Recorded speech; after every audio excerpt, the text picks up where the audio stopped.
April slammed the front door so hard it rattled the windows, then screamed at her sick 8-year-old son, "I can't look at you anymore." 3 hours later, she was gone with her lover, leaving only a cruel note. What she didn't know was that her abandoned child would grow up to become her worst nightmare. If you're watching this, subscribe and let me know where you're watching from. Let me tell you how my daughter became the coldest person I've ever known, and how her own son became my greatest blessing. I'm Rose Patterson, 78 years old, and I've been raising my grandson since he was 8. 16 years ago, everything changed in one terrible afternoon that showed me exactly who my daughter really was. You know, I used to think I raised April right. Fed her vegetables, taught her manners, made sure she said please and thank you. Turns out, I forgot to teach her basic human decency, but honestly, I'm not sure that's something you can teach. Some people are just born missing that particular piece of their soul. It started when little Michael got sick, really sick. The doctors called it severe inflammatory bowel disease, which is a fancy way of saying his intestines were attacking themselves. He needed feeding tubes, collection bags, constant medical care. The sweet boy who used to run around my garden suddenly couldn't eat real food anymore. And April? Well, April acted like his illness was a personal inconvenience designed specifically to ruin her social calendar. I was folding laundry on that October afternoon when April burst into my house like a tornado in designer jeans. Her face was red with fury, and she was clutching her phone like a weapon. "Mother, I can't do this anymore," she announced, not even bothering with hello. Because why waste time on pleasantries when you're having a complete narcissistic meltdown? "Paul expects me to be a nurse, a cook, a cleaner," she continued, pacing my living room like a caged animal. "I didn't sign up for this. I'm 28 years old. I have a life to live." "Honey, Michael needs you right now," I said gently, setting down the towel I was holding. "He's scared and—" "I don't care," she shrieked. "I don't care if he's scared. I don't care if he needs me. I care about me." Her voice carried through the house, and I prayed Michael couldn't hear her from his bedroom upstairs where he was resting. Here's what April didn't tell me that day. She'd been having an affair with Marcus, some yoga instructor she'd met at her fancy wellness center. You know, because nothing says spiritual enlightenment like abandoning your sick child for a man with abs. While her son was fighting for his health, she was planning her grand escape with her lover, withdrawing money from their joint account, researching apartments in Phoenix where they could start their new life together. "April, please," I begged, watching the stranger wearing my daughter's face. "He's your son, your baby. Remember how you used to sing to him? You'd rock him for hours when he was colicky." She laughed, but it was an ugly sound that made my skin crawl. "That was before he became this burden. Do you know what it's like to watch other people live normal lives while I'm stuck changing collection bags and measuring medicine? Do you know how embarrassing it is when people ask about my special needs child?" I stared at my daughter, this woman I'd carried for 9 months, nursed through childhood illnesses, celebrated every milestone with, and realized I didn't recognize her anymore. "When did you become so selfish?" I whispered. Her eyes turned ice cold, and for a moment I saw something that genuinely frightened me. When I realized that being a good mother was ruining my life, Mother. And I refused to let that continue. The way she said mother, like it was a curse word, like my very existence was an insult to her, told me everything I needed to know about what was coming next. The next morning, I woke up to Michael crying and Paul's frantic phone call saying April was gone. But nothing could have prepared me for what I found in that kitchen, or how a simple piece of paper would reveal the true depth of my daughter's cruelty. On the counter sat 2 envelopes. One addressed to Paul, thick with what I later learned were divorce papers and custody relinquishment documents. The other, barely a scrap of paper, had my name scrawled across it in April's hurried handwriting. I opened it with shaking hands and read the most heartless words I'd ever seen. "Take care of him. I have a life ahead of me. I can't deal with this. Not, I'm sorry. Not, I love you both." Just a cold dismissal of her responsibilities, like she was returning a defective appliance instead of abandoning her family. Paul arrived 30 minutes later, still in his wrinkled business suit from catching the earliest flight home from Denver. His face was gray with shock and exhaustion, and he looked like he'd aged 10 years overnight. She cleaned out the checking account, he said, slumping into my kitchen chair like a broken man. Left me with exactly enough to cover this month's medical bills and nothing else. I poured him coffee with hands that wouldn't stop trembling. Oh, Paul, I'm so sorry. The note she left me just says she can't pretend to love me anymore, he continued, his voice breaking. She wants a divorce and full custody of nothing. She specifically wrote that she relinquishes all parental rights and responsibilities. Like Michael is some kind of legal obligation instead of her son. That last sentence hung in the air like poison. What kind of mother doesn't just abandon a sick child, but makes sure it's legally binding so she can never be held responsible again? I kept thinking there had to be a mistake, that April would come to her senses and return. But honestly, deep down, I knew better. I'd seen the signs for months. The way she'd leave Michael with me for entire weekends, claiming she needed self-care time at expensive spas. How she'd wince when his medical equipment beeped, like the sound physically hurt her delicate sensibilities.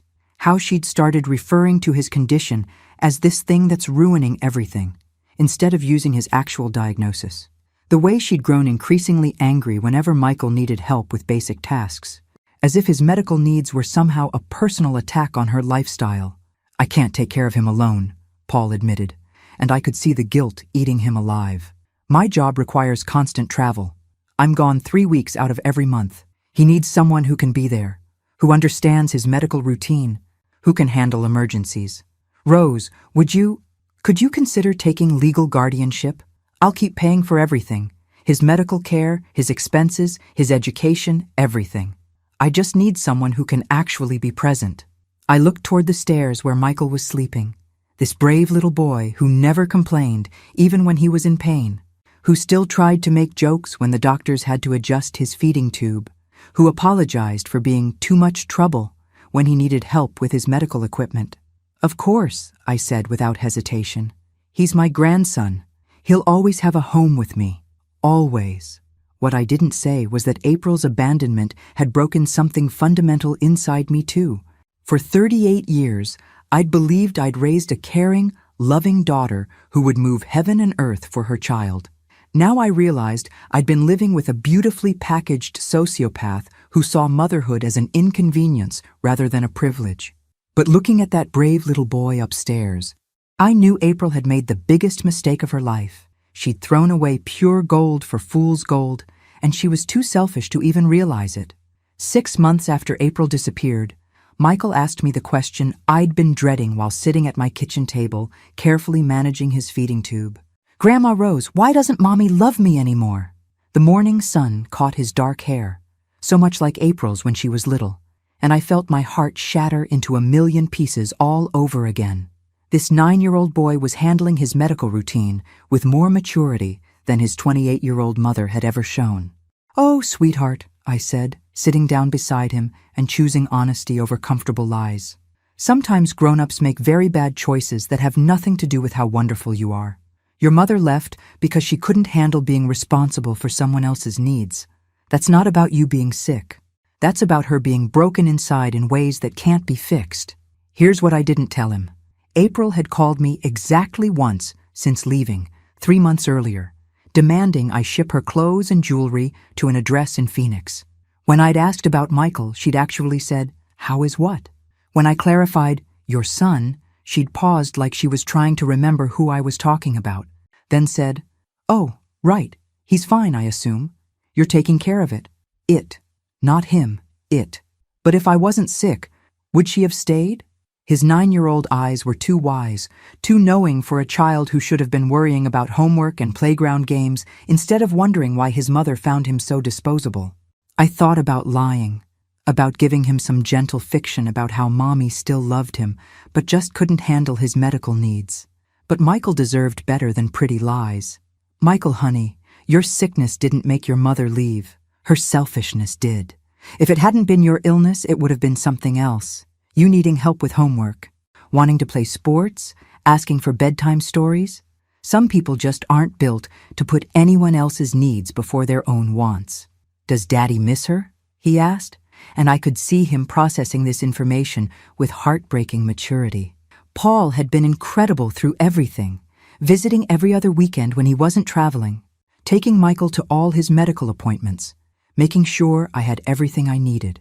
But I could see the pain in his eyes whenever Michael mentioned his mother, the guilt that he somehow should have seen this coming, should have protected his son from this abandonment.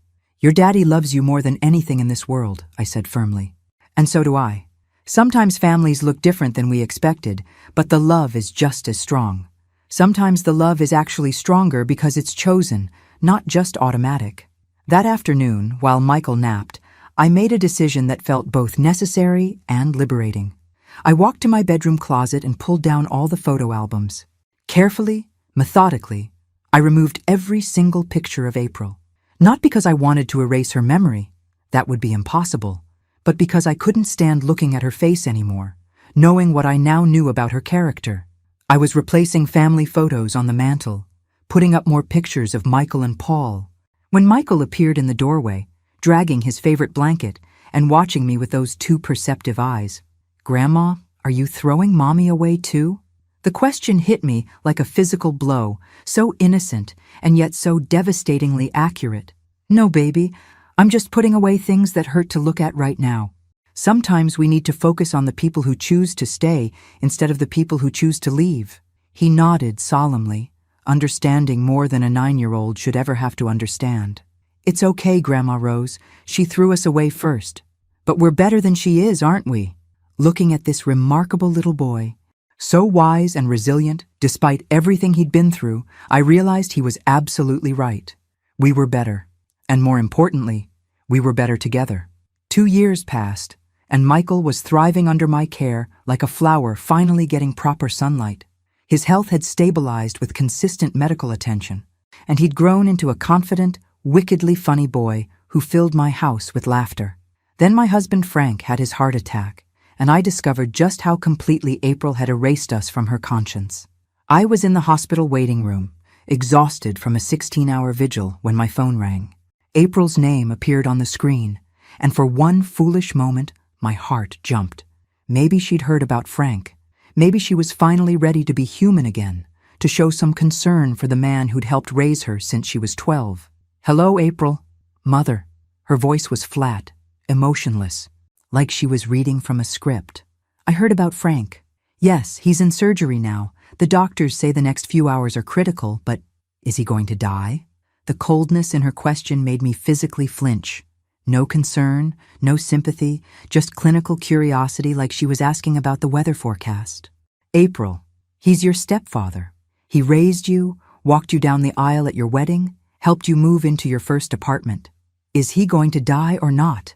she repeated with the patience of someone humoring a particularly slow child. "We don't know yet. The surgery is complicated and he's not young anymore. Would you like me to call you when— Call me when you know for sure." Click. She hung up. I stared at my phone, literally shaking with disbelief. Frank had been more of a father to April than her biological father ever was.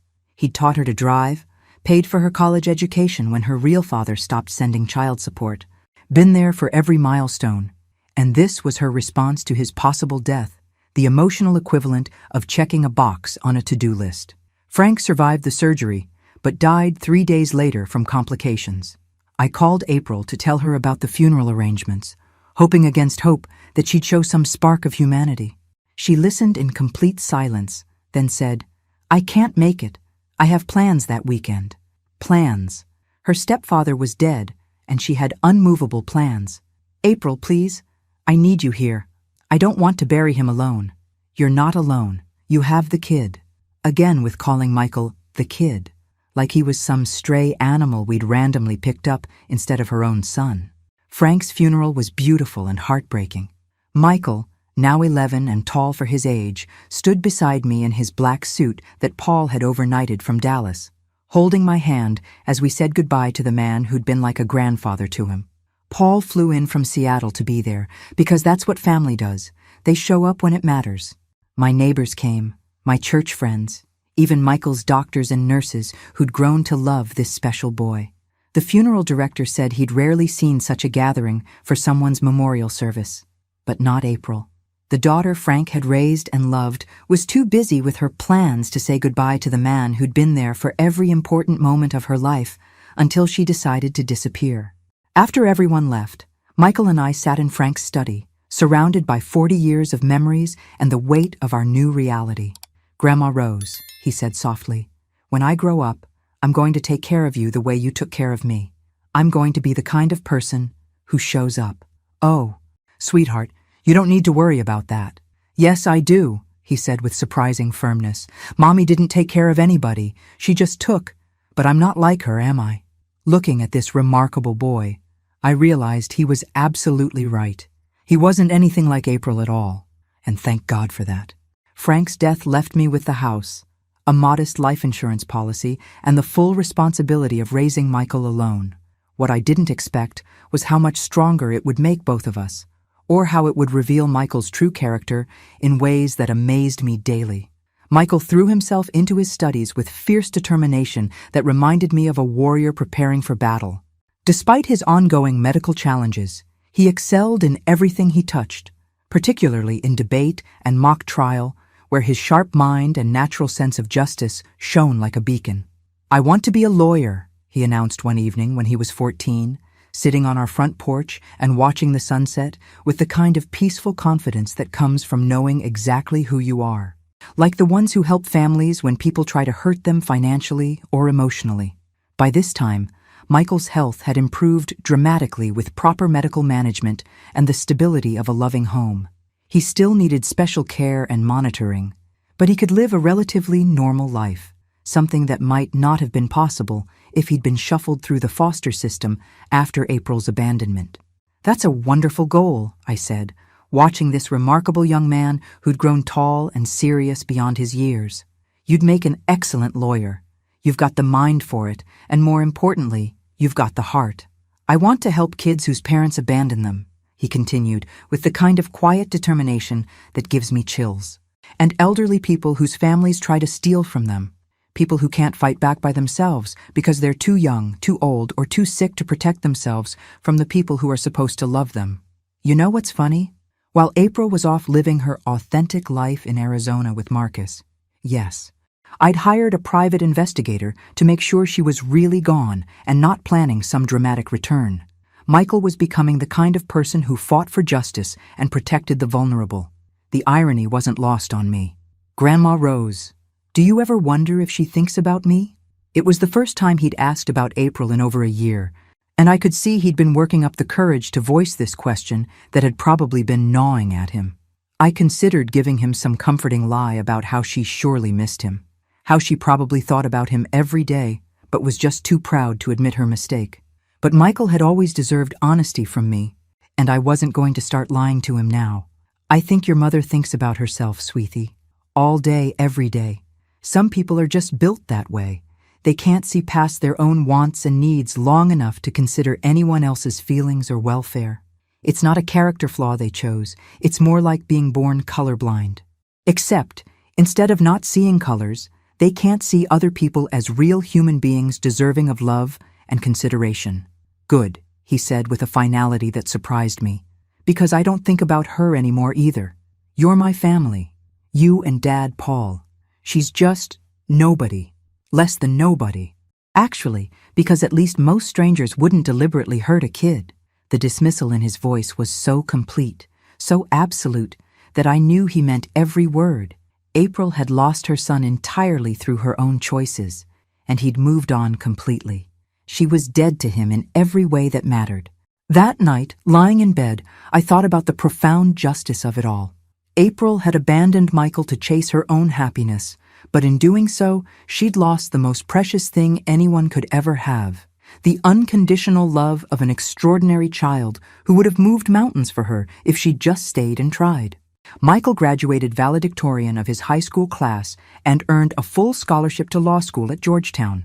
I was sitting in the front row, tears streaming down my face, when he gave his graduation speech about overcoming adversity and the importance of family that chooses to love you unconditionally. "Family," he said, looking directly at me with those intelligent eyes that missed nothing, "isn't defined by genetics or legal documents. It's defined by who shows up when you need them most, who fights for you when you can't fight for yourself, and who loves you not despite your challenges, but because of the strength those challenges have given you. The entire auditorium erupted in applause. But I only had eyes for this remarkable young man who'd grown from a scared, sick little boy into someone who could inspire hundreds of people with his wisdom and resilience. Paul flew in for the ceremony, as he had for every major milestone in Michael's life. He'd never remarried, never had other children, and Michael remained his son in every way that mattered. Their bond had only grown stronger over the years, built on mutual respect and genuine affection rather than obligation. "Rose," Paul said as we watched Michael accept award after award, "you saved his life. You know that, right? If he'd gone into foster care when April left, if he'd been shuffled between strangers who saw him as a burden instead of a blessing, he saved mine too," I replied, watching Michael shake hands with the principal and smile that radiant smile that lit up every room he entered. After Frank died, Michael gave me a reason to keep going, a purpose that went beyond just surviving. What I didn't tell Paul was the call I'd received earlier that week from a lawyer in Phoenix. April was apparently getting divorced from Marcus. Apparently even yoga instructors get tired of narcissistic partners eventually, and her attorney had been asking pointed questions about Frank's estate and any potential inheritance Michael might be entitled to as Frank's step-grandson. I'd told the lawyer the truth. Frank had left everything to me, and I planned to leave everything to Michael when my time came. There was nothing for April to claim, no legal loophole for her to exploit. But the very fact that she was asking questions after 8 years of complete silence told me everything I needed to know about why she might be suddenly interested in reconnecting with her family. That night, after the graduation party was over and the last guests had left, Michael and I were cleaning up when he brought up something that absolutely floored me. "Grandma Rose, I've been thinking about officially changing my last name, from Morrison to Patterson." April's married name was Morrison. Patterson was my maiden name, the name I'd returned to after Frank's death. "Are you sure, honey? That's a big step. I want the same name as the person who actually raised me," he said with quiet conviction. "Morrison connects me to people who threw me away like garbage. Patterson connects me to you, to real family, to people who choose love over convenience." 2 weeks later, Michael Patterson was his official legal name. When the paperwork was complete, he hugged me tight and whispered, "Now it's official. You're really my family, and I'm really yours." I had no idea then that this name change would become crucial very soon, because April was about to make the biggest miscalculation of her life by assuming the little boy she'd abandoned would still be helpless when she decided she needed him again. I was making Michael's favorite apple pie when the doorbell rang at 9 a.m. on a Tuesday morning. Through the peephole, I saw a woman with expensive blonde highlights and designer clothes that screamed money. It took me 3 full seconds to realize I was looking at my own daughter. April stood on my porch like she owned the place, checking her manicured nails with the same impatience she'd shown as a child when she wanted something. 16 years had turned her into exactly what I'd feared, a woman who looked like she'd never suffered a day in her life while other people cleaned up her messes. Well, well, well. Look what the cat dragged in. And speaking of cats, April was wearing enough designer labels to fund a small country's healthcare system. Funny how someone who claimed to be too poor to visit her dying stepfather suddenly had money for Prada purses and Botox treatments. "Hello, Mother." Her voice was crisp, businesslike, as if she were greeting a bank teller instead of the woman who'd raised her and cleaned up her abandoned child's tears for 16 years. "April." I didn't move to let her in. Call me petty, but after 16 years of silence, she could stand on my porch and explain herself before I invited her into my sanctuary. "May I come in? We need to discuss Frank's estate." Not, "How are you?" Not, "I'm sorry for your loss." Not, "How is my son?" Just straight to money, because of course that's what brought her crawling back. I should have been surprised, but honestly, April being motivated by greed was about as shocking as water being wet. I opened the door wider, and she walked past me into the living room, her eyes immediately scanning everything like a professional appraiser calculating values. She paused at the mantel, where Frank's photos sat next to pictures of Michael at various ages. Graduation, science fairs, debate tournaments, the scholarship ceremony. "You've redecorated," she said, her tone suggesting she found my choices somehow offensive to her refined sensibilities. "People change things when they actually live somewhere," I replied. unable to keep the edge out of my voice. You know, when they stick around long enough to accumulate memories instead of just abandoning ship at the first sign of inconvenience. She turned to face me, and I was struck by how cold her eyes had become. Not just distant, actually cold, like looking at a reptile wearing human skin. Whatever warmth she'd possessed as a young woman had been completely cauterized by years of pure selfishness. "I'll get straight to the point," she said, settling onto my sofa like she belonged there. "I know Frank left you everything, but as his stepdaughter, I believe I have a legal claim to part of the inheritance, especially considering I helped care for him during his final years." The lie was so brazen, so completely detached from reality, that it actually took my breath away. This woman had some serious nerve. "You helped care for him? April, you didn't even come to his funeral. You said you had plans that were more important than burying the man who raised you." "I was going through a difficult divorce at the time. I couldn't travel." Another lie, delivered with the smooth confidence of someone who'd been practicing deception for years. "I knew from my private investigator that she'd been posting Instagram photos from Cabo that weekend, living it up with Marcus while Frank was being lowered into the ground. Besides," she continued, adjusting her designer purse with calculated nonchalance, "I think we both know that inheritance should go to blood family. Not to—" She paused, looking around my living room with barely concealed disgust. "Whatever this situation has become." Whatever this situation has become? I felt my blood pressure rising to dangerous levels. "You mean a loving home where your son was cared for and cherished while you ran off with your boyfriend to find yourself in Arizona?" Her mask slipped for just a moment, and I saw something genuinely ugly flash across her face. Not guilt or shame, but irritation that I was bringing up inconvenient facts. "That's ancient history, Mother. I'm here about Frank's money, not to rehash old family drama." "There is no Frank's money, April. There's my money now, and when I die, every penny of it will go to Michael, the grandson you abandoned, the boy who actually loved Frank and was loved by him in return." "Michael?" She actually laughed, and it was the same cruel sound I remembered from that terrible day 16 years ago. "Mother, surely you don't expect me to believe you're leaving Frank's entire estate to some sick kid who isn't even blood related to him?" "That's not how inheritance works." Some sick kid. She was talking about her own son like he was a stray animal we'd taken pity on, instead of the remarkable young man who'd overcome everything she'd put him through. "He's not some sick kid, April. He's your son, though I understand why you might have forgotten that detail. And Frank loved him like a grandson, because Frank understood what real family looks like." April waved her hand dismissively, like she was swatting away an annoying fly. "Please, Mother. Frank tolerated him because you insisted on playing martyred grandmother. But legally, I'm Frank's stepdaughter.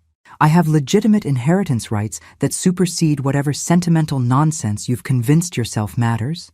I stared at this beautifully dressed stranger wearing my daughter's face, marveling at how someone could be so completely devoid of basic human decency. "You have no rights here. April, you abandoned your child and never looked back. You didn't visit Frank when he was dying, didn't attend his funeral, haven't called once in 16 years to check on anyone's welfare. You gave up all rights the day you walked out and never came back." "I was young and overwhelmed," she said. Her voice taking on a practiced, rehearsed quality that suggested she'd been workshopping this excuse. "I needed time to find myself, to discover who I really was outside of the suffocating role of mother and wife. Now I'm ready to be part of this family again, to claim my rightful place." Part of this family again? I couldn't help the bitter laugh that escaped me. "April, you don't even know your son's name anymore, not his real name anyway." "Don't be ridiculous. His name is Michael Morrison." She said it with the confidence of someone stating an obvious fact, completely unaware that she was about to be blindsided. "No," I said quietly, savoring this moment of revelation. "His name is Michael Patterson.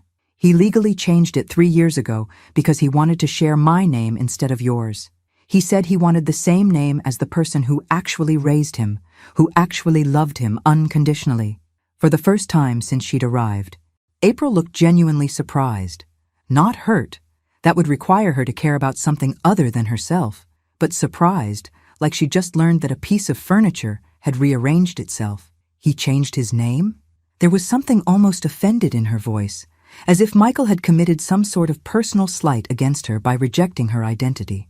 He said Morrison connected him to people who threw him away like garbage, while Patterson connected him to real family, people who choose love over convenience, who show up when it matters, who understand that family is about more than shared DNA. Something flickered across her face, not pain or regret, but something more like territorial irritation, as if Michael was a possession she'd discarded but still somehow owned. "Well, that's easily fixed," she said, with renewed confidence. "A name change doesn't affect biological relationships or inheritance rights. DNA is DNA, regardless of what someone calls themselves. There are no inheritance rights. April, Frank left everything to me, and I'm leaving everything to Michael. End of discussion." I stood up, making it clear this conversation was over. Her carefully maintained composure finally cracked like expensive veneer, revealing the cheap particle board underneath. "That's not fair. I'm his biological daughter. I deserve my share of what he worked for." "You deserve exactly what you earned," I interrupted, my voice rising to match hers. "Which is absolutely nothing. You want to talk about what's fair? Was it fair when you abandoned your sick child? Was it fair when you didn't visit Frank during his final illness? Was it fair when you chose your selfish desires over every responsibility you'd ever accepted?" She stood up abruptly, clutching her designer purse like a weapon, her mask of sophistication completely discarded now. "We'll see about that, Mother. I have lawyers now. Good ones, expensive ones. Frank's estate was worth quite a bit, and I'm entitled to my share, whether you like it or not." "Your share of what? The house you never visited? The love you rejected? The family you abandoned? The man whose final words were about how proud he was of Michael, and how grateful he was that you'd shown your true colors early enough for us to protect that boy from your toxicity." "Love doesn't pay bills," she snapped. And there it was, the ugly truth of who April really was, laid bare in 5 simple words. "No, but it builds character. Something you might have learned if you'd stuck around long enough to try being a decent human being." She headed for the door, then paused with her hand on the knob, turning back with what I can only describe as predatory curiosity. "Where is he anyway, Michael?" "At work. He's a junior partner at Morrison, Bradley & Associates downtown." I couldn't resist the irony of mentioning that he worked at a firm named Morrison while legally being a Patterson.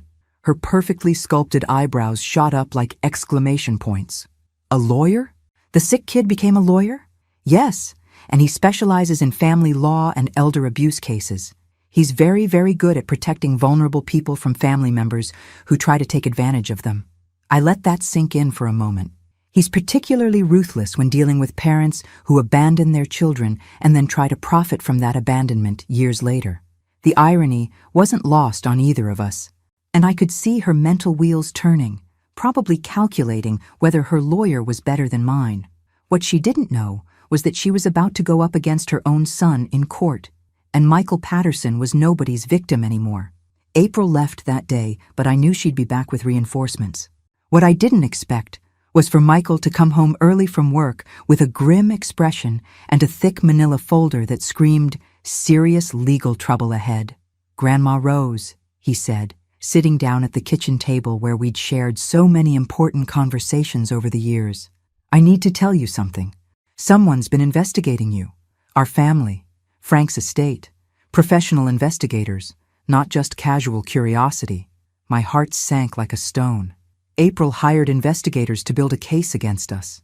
"How did you—" He stopped, studying my face with those sharp lawyer eyes that missed absolutely nothing. "She came here today, didn't she? She finally showed her face after 16 years.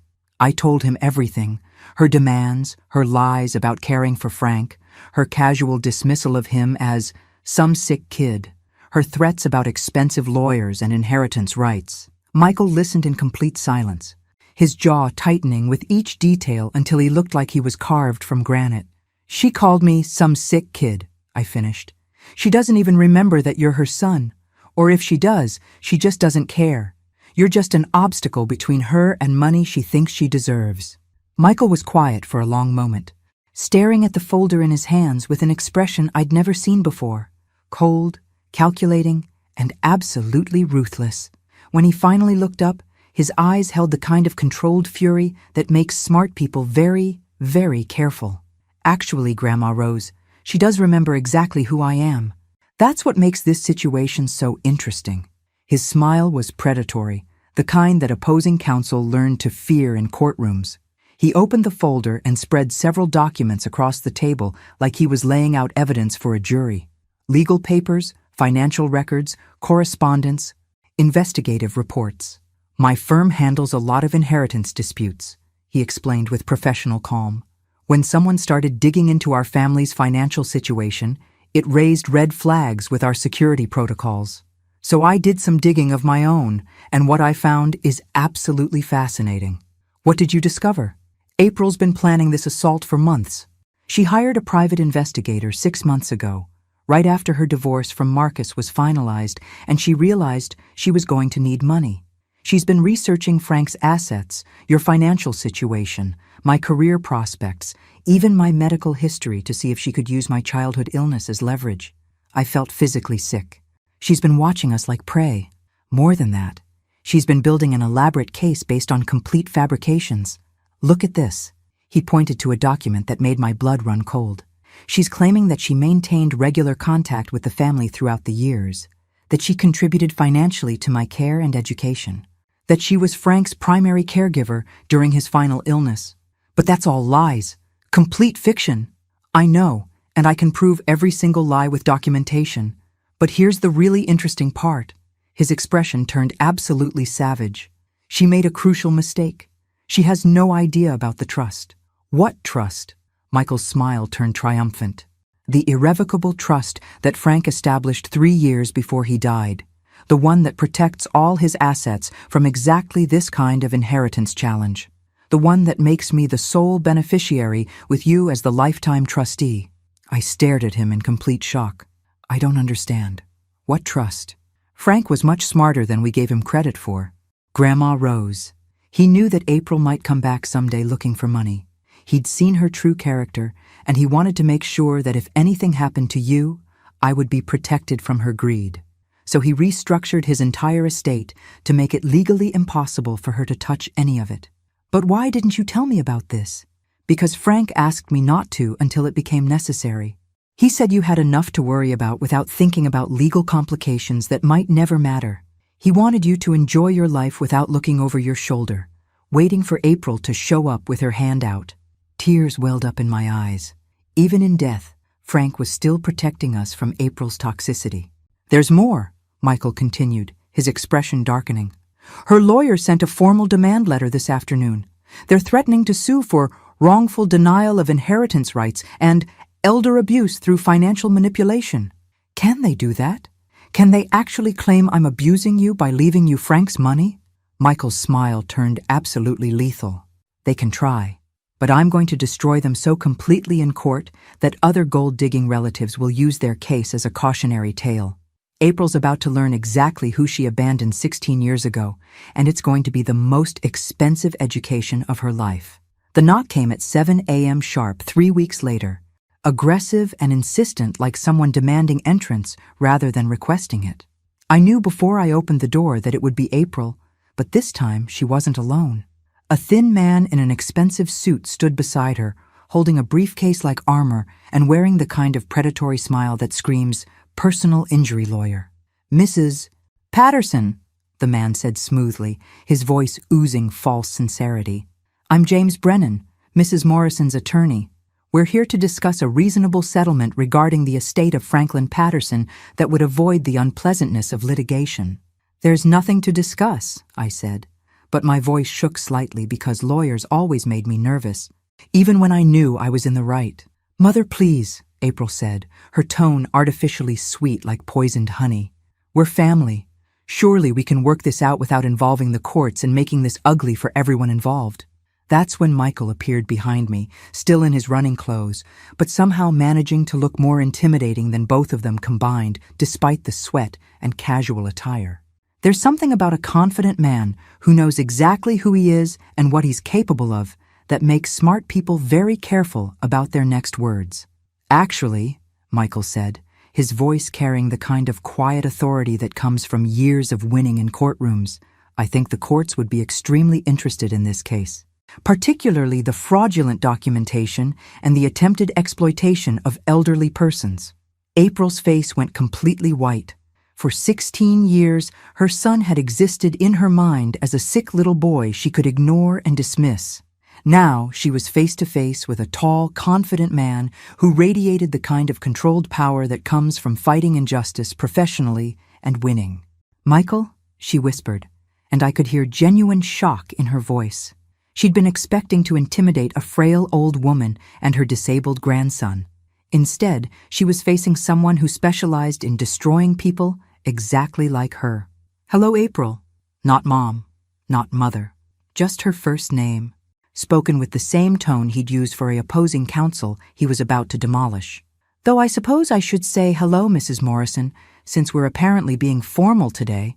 Brennan cleared his throat importantly. "Mr. Morrison, I presume. We've been hoping to speak with you about this inheritance matter." "It's Mr.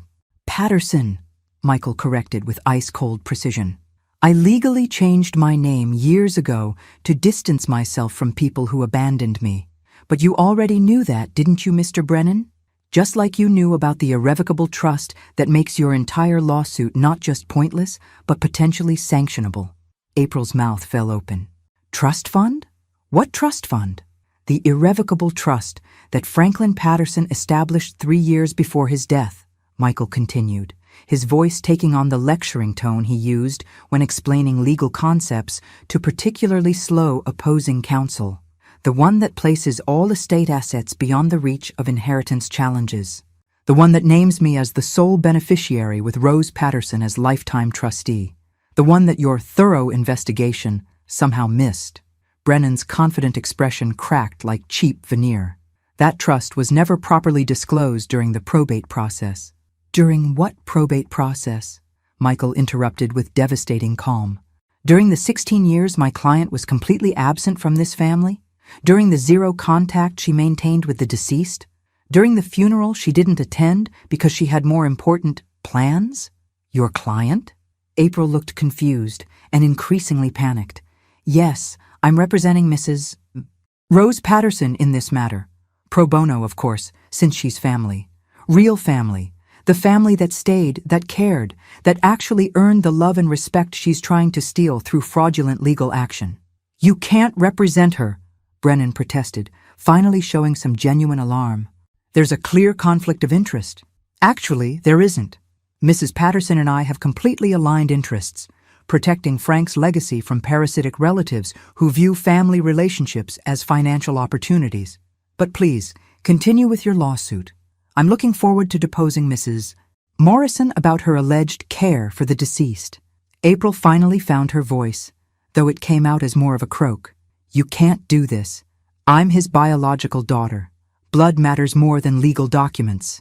"Blood doesn't override behavior in inheritance law," Michael said with the kind of calm that precedes total destruction. "Frank left his estate to people who actually loved him, who were present during his final illness, who mourned his death genuinely. People who earned their place in his will through years of devotion rather than genetic accidents." "But I have rights." "You have the right to remain silent," Michael said, and his smile was absolutely terrifying.